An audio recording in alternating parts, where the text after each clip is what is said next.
Hey, Zach, good morning. Oh, I guess it's afternoon for you, so It is indeed, but good morning to you, Dario.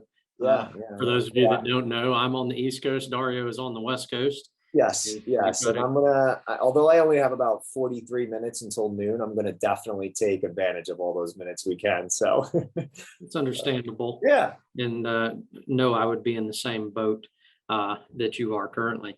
Um, but appreciate everyone joining back in for this. Wanted to kind of piggyback on something that we touched off on our first set of videos. Again, as a reminder, we operate in small and medium-sized businesses, trying to help you guys with cybersecurity, IT consulting solutions. Um, One thing that Dario brought up last time was kind of how we got in this field is we realized there was an underserved community of business leaders, and not everybody fits the Amazon, Microsoft, Cisco mold. And also, do those companies realize anymore what it's like to be a small business? That's one thing that Dario and I understand, and we here at K2 understand. We're entrepreneurs. We have started companies, several actually now, between the two of us, just Dario and I. We know the pitfalls for small businesses, and any more cybersecurity and your IT operation can really become a boat anchor to your company if you're not careful about it. yeah. I mean, given a little background, Zach and I had both worked for a Fortune 500, I mean, a Fortune 50 company at the time. And then I went on to a couple other Fortune 500 companies. But the point being is that coming from the large business world, we do realize that there is a sentiment and a different style to running an 8-person shop. Sure, you can keep the protocol. Sure, you can implement some of the standards that these larger organizations or publicly traded companies are doing. But at the end of the day, when it's 8 people, it's 8 people. When it's 15 people, that's who it is that really makes it. And so one thing that I think makes K2 a little bit more unique was that small business feel. When kind of looking around at different MSP shops, IT companies, hosting providers, there are a lot of big dogs in the space, the Yeah, AWSs, the Ciscos. But when you do have that small feel and every single vendor means something to you, is those the best options? Some people say yes, some people say no, and so I think that's some opportunity to at least explore and discuss what would be best for each business. To me, while we're on the topic, I think it really comes down to a sizing component. I think the head count and employee count really make a difference when making these decisions. absolutely. One of the things that we found when dealing with some of these bigger providers is a lot of times you kind of get a one size fits all solution. And for those of us in small business, we know that doesn't always work. And sometimes things are more so driven by the bottom line for the small business world too. So we have to be conscious and sensitive to that. Uh, but again, these are the companies that need help. There's no such thing as I'm too small to be picked on by the bad guys. Everybody's a target for getting hacked right now. It just may be that you're the one they do while the coffee's brewing in the morning because it takes them 5 minutes because we haven't invested what we need to do in order to protect ourselves. Roughly 60% of small businesses don't come back if they have some sort of cyber incident. And that's not something that we want to see happen. My background, as Dario kind of alluded to, was working with Fortune 50 company in risk management. Have also started several companies here as well, and I enjoy watching people, achieve their dreams, help build their companies, and do what they want to do with their lives, and again take some of the headache off of them, because we understand these things. You understand your field as a business owner. We don't fully understand that necessarily, but I understand the business and the cybersecurity aspects. So we want to help, bridge that gap between the two to help you achieve your goals and your dreams. Yeah, and I mean, when you are a small business owner, having the right player is key, and it may be a component that is from a large organization, Yeah. but it comes down to then managing maybe that piece that you have purchased or that hardware or software that you have purchased. It comes down to managing it and managing it efficiently. You can Yes. skin a cat a million ways, But when it comes down to a 10-person shop, is adding a couple of employees that are focused solely on IT or management of that software going to be the best? Those are the things that people in the small business realm have to contemplate. Also it's navigating through all of the vendors. I mean, when you're looking at it, Microsoft, AWS, Cisco, I'm just naming some of the big threes, but there's many more. How do you know which one's the best? And how are you even going to conduct an RFP to pick the best product, right? Is that something that you even want to spend your time on? So there are a lot of different options and value adds for something like an MSP shop to come in and help that goes outside of just eliminating the employee realm. That really comes into that space of finding the best vendors, which I guess gives us a quick little talking point on K2 that K2 does have preferred vendors in realms of hardware and software, but at the end of the day, we'll pick what's best for each client. We don't necessarily have an alliance to one large vendor in terms of a referral partnership. We really do look for the best solution. And one thing that Zach and the team on the tech side have really done is built out those vendor relationships to pass those on to our clients. So sorry to go a long-winded spiel there, but I do think that that's a very important topic to add while we're on this, I guess, quasi topic of large vendorship versus MSP shops. You touched on something it's a heartstring, frankly. When dealing with the bigger companies that build your own cloud, that's where things are going a lot of times. I can work remote now due to COVID or what have you, but you've got to build your own cloud.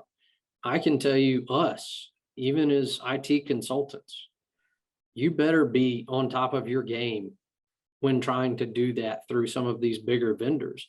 They do offer support, but you've got to know the right questions to ask. You've got to know what you're looking for. And, for somebody who's just kind of starting to dip their toe in the pool, that can be incredibly difficult. And you can end up paying for things that you didn't need or that don't serve the needs that you have. So that's one of those things that you want to try to be mindful of as you go through those things. Yeah, no, I mean, I think that when you start to dive into how many different companies, how many different options, and then the other thing too that we've seen is, do those options change when you change? I think we're all in business to grow and scale, and a 10-person shop versus a 20-person shop is double. I know that may sound obviously, open and obvious, but the point being is that it is still double, and that is a huge jump. You can make different organizational type decisions, but you also have a different financial situation at that point. Hopefully in doubling in employee size means you're doubling in client size as well, which comes on to a lot of different risks that come with that. You may have one large company that you may never had before, and they have to operate within different realms. We've alluded to some things on here that we're going to talk about, some legislation, some law, some things specific to government contractors as well as outside of this. But one example that we can talk about is with Wells Fargo, for example. Some of their smaller vendors, are having to meet a security standard just through being awarded a contract from Wells Fargo. And essentially what's happening here is cyber criminals are attacking from the bottom up. There is, hey, we're not going to get much out of company X, but because company X is attached to Wells Fargo, we now have a nice seamless path to get through there when company X may not have the same protocol as Wells Fargo. And respectfully so. I mean, I don't think a company the size of company X should be meeting the same standard as Wells Fargo. But there has to be some standard out there. And so, like I said, trying to explore those options and figuring out what's best for your company could take a lot of time and may not be as efficiently done as looking for partnership. And there's many different options. An MSP is just one type of solution where you outsource it. There are consultants that come in. You could do a lot of research on your own. On this show here, Zach, I guess we'll call it a show. On this these videos here, we don't just want to only plug K2. No, you want to talk about the different options on there. And you'll hear sometimes say that MSP may not be the best solution for you. So Yeah, absolutely. There are some organizations that, have such a basic infrastructure or security setup that they really only need somebody, once every 2 months. And, that doesn't fit our model. And I gladly will tell people that. I would explain to them, what we do and the benefits of what we do. But sometimes it just doesn't make sense. And that's perfectly okay. As long as your business is taken care of the way that it needs to be, that's really the most important thing. yeah, We have people that are, $50 a month just because they have zero needs, up to thousands upon thousands a month.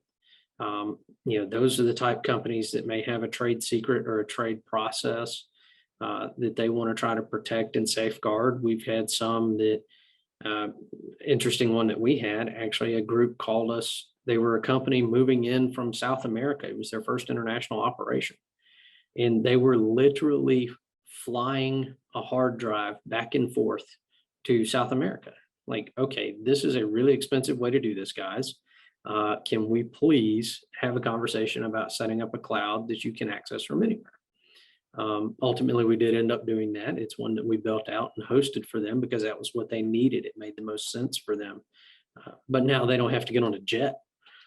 Yeah, I mean, that one just didn't make any sense to me, and it never will. But sure. hey, you Hey, do what you million need to ways do, to I skin a guess. cat, right? That's right. There's more than one way.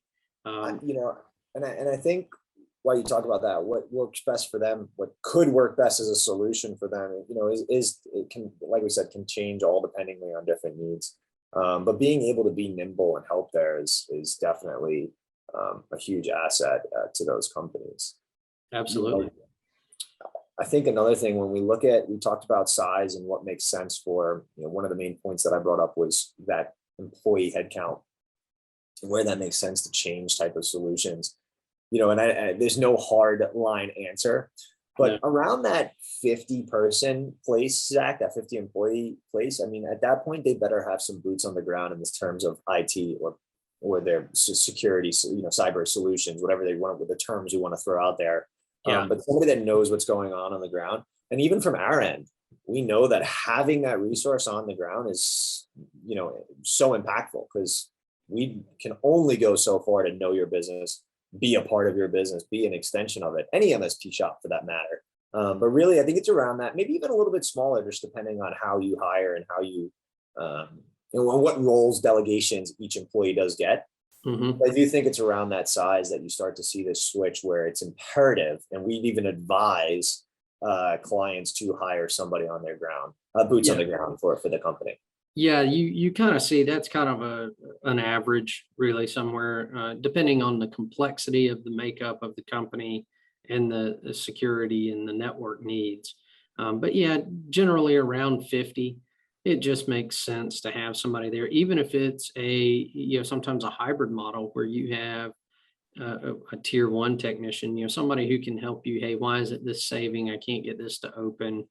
Why won't my document print? Those are good people to have on site. Maybe they're not gurus with securing the network. They know a good bit, but then you can create that hybrid model where an MSP or an MSSP, which is a service security provider, you can have them back end that person in house. And instead of having somebody that you have to pay $150,000 a year to oversee your network, maybe you split that up and you get your total spend down to about 100. Um, hey, that's Yeah. 50,000 a year. That, No, no, in no. this And I day and mean, age, that's an important number to take a look at. for sure, for sure. And then it also comes down to, and I don't want to derail too much, but it also comes down to then what happens if that employee decides to leave Yeah. for a benefit or for a negative. Negative would obviously be a, much more of a security concern, but also just a turnaround. Can you afford a 2-week turnaround of hire, fire, and train a new person and still have your system running? Those are things that you have to contemplate when you start hiring Yeah. a single IT person. What is your Zach continuity mentioned, plan is really what you need to do. I can tell you right now in the job market in our industry, 2-week turnaround's aggressive. Yeah, well, I I was mean, trying to give some positive there, but no, no, hey, in all honesty, I 2 weeks dig it, around man. is comical because it's not realistic. I mean, No, and do you have a month is probably realistic to start where nobody's taking care of your system. yeah, I mean, nobody's securing it. Nobody's watching for threats coming in. Those are the big pieces right now. I mean, we've seen people manufacture one that I can think of off the top of my head that got hit with ransomware 5 times in one calendar year. yeah, They just had somebody who was out processing.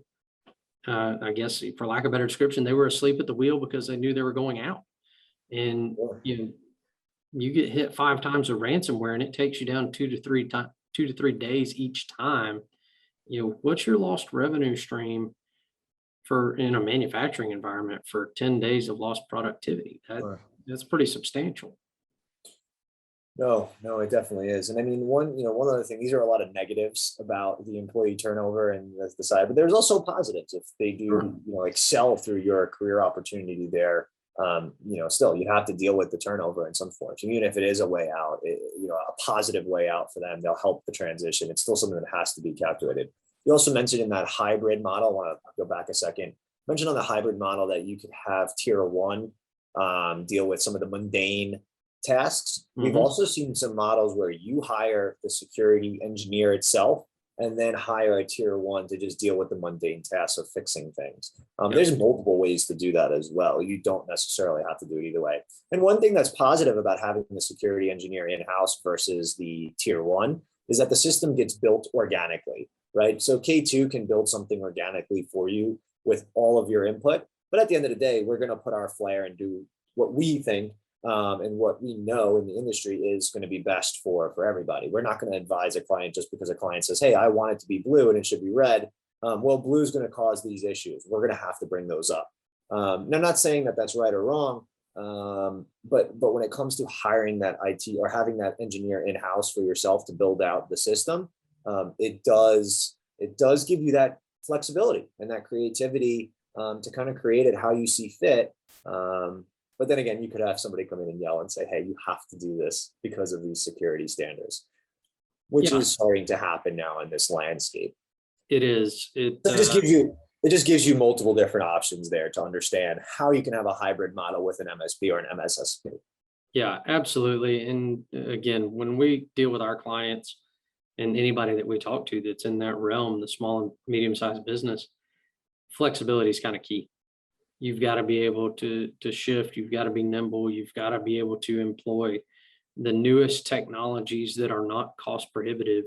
And sometimes the best way to do that is to kind of share a platform.